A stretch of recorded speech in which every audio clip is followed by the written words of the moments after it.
Baba, tuko hapa, tumeyasikia yale yote umeyasema.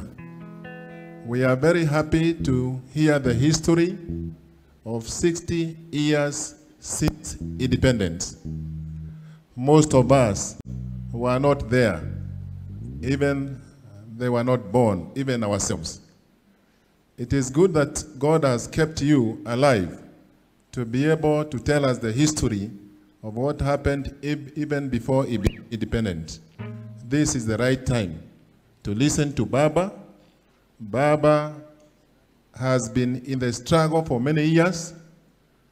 He is our elder, he is our people's president, and we must listen to him.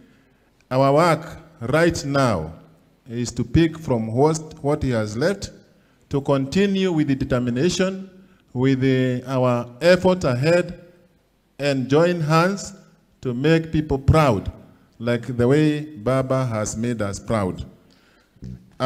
Kuna shida moja. Tukiangalia, unajua wengine wanasema upande wa Masai. Sisi tuko katika location ambaye sisi watu wengine watatu wakisimama wanaitwa ati wao ni Mungiki.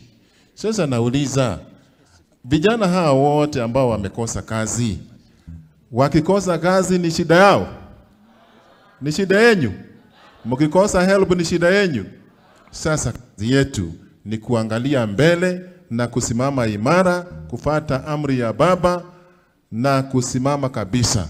Wakati Musa alifariki, alikuwa anakuwa na miaka mingi sana, akafariki. Lakini Mwenyezi Mungu alitokea Joshua, akamwambia, be strong and of good courage.